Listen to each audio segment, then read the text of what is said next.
ನಾನು ನಿಮ್ಮ Chandramouli Kanivi. England versus India test series Bharat 3-0 ಆಗಿರಬೇಕಾಯಿತು, ಆದರೆ 1-2 ಆಗಿದೆ ಅಂತ ನೀವೆಲ್ಲರೂ ಶೋಕ ಆಚರಿಸ್ತಾ ಇರಬಹುದು. ಅದೇ ಟೆಸ್ಟ್ ಕ್ರಿಕೆಟ್ನ ವೈಶಿಷ್ಟ್ಯ.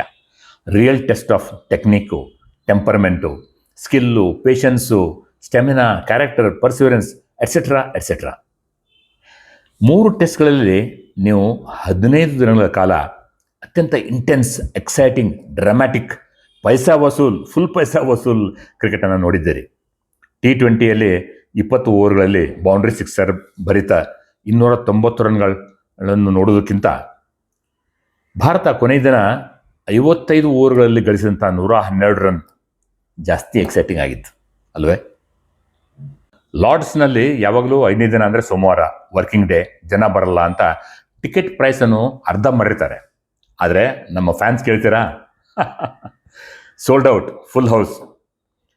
ಪ್ರತಿ ಬಾಲು ಬೌಂಡ್ರಿ ಸಿಕ್ಸರ್ ಅಲ್ಲ, ಡಿಫೆನ್ಸ್ ಆಡಿದ್ರು ಕೂಡ ಅವರಿಂದ ಹರ್ಷೋದ್ಗಾರ. ಸ್ಲೆಡ್ಜಿಂಗು, ಬ್ಯಾಂಟರು ಹಾಗೂ ಜಗಳ ಇವೆಲ್ಲ ಟೆಸ್ಟ್ ಕ್ರಿಕೆಟ್ನ ಜೀವಾಳ. ಅಲ್ಟಿಮೇಟ್ಲಿ ಟೆಸ್ಟ್ ಕ್ರಿಕೆಟ್ಗೆ ಜಯ ಅಲ್ವೇ? ಯಾವ್ಯಾವ ಕಾರಣಗಳಿಂದ ಭಾರತ ಲಾರ್ಡ್ಸ್ ಟೆಸ್ಟಲ್ಲಿ ಸೋಲನ್ನು ಅನುಭವಿಸ್ತು ಅಂತ ಕೋಟ್ಯಾಂತರ ಜನರು ಹೇಳಿದ್ದನ್ನು ನೀವೆಲ್ಲರೂ ಕೇಳಿದ್ದೀರಿ. ಆದರೆ ಸಿರೀಸ್ ಇನ್ನೂ ಜೀವಂತವಾಗಿದೆ. ಇನ್ನು ನಮ್ಮ ಯಂಗ್ ಇಂಡಿಯನ್ ಟೀಮ್ ಓಲ್ಡ್ ಟ್ರಾಫರ್ಡಲ್ಲಿ ಹಾಗೂ ಓವಲಲ್ಲಿ ಆಡಬೇಕಾಗಿದೆ.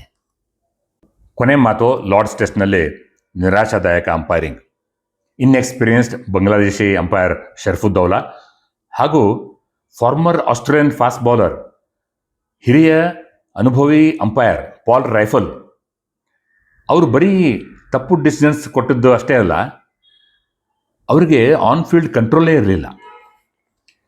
ಪ್ಲೇಯರ್ಸ್ ಜಗಳ ಆಡುವಾಗ ಹೋಗಿ ಸಂಧಾನ ಮಾಡಿ ಜಗಳ ಬಿಡಿಸ್ಬೇಡಿ, ಅದು ಟೆಲಿವಿಷನ್ ಫ್ರೆಂಡ್ಲಿ ಆಗಿರಲಿ ಅಂತ ICC ಏನಾದರೂ ಅಂಪೈರ್ಸ್ಗಳಿಗೆ ಇನ್ಸ್ಟ್ರಕ್ಷನ್ಸ್ ಕೊಟ್ಟಿದ್ದಾರಾ?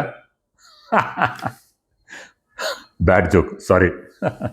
ಏನೇ ಆಗಲಿ, ನಮ್ಮ ಈ ಯಂಗ್ ಇಂಡಿಯನ್ ಟೀಮ್ಗೆ ಪಾಲ್ ರೈಫಲ್ ಯಾವ ಥರ ಆಗಿದ್ದಾರೆ ಅಂತಂದರೆ, ನೆನಪಿದೆಯಲ್ಲ ಹಳೆಯ ವೆಸ್ಟ್ ಇಂಡಿಯನ್ ಅಂಪೈರ್ ಸ್ಟೀವ್ ಬಕ್ನರ್, ಅವ್ರ ಥರ ಆಗಿದ್ದಾರೆ ಅಲ್ವೇ? ಏನಂತೀರ?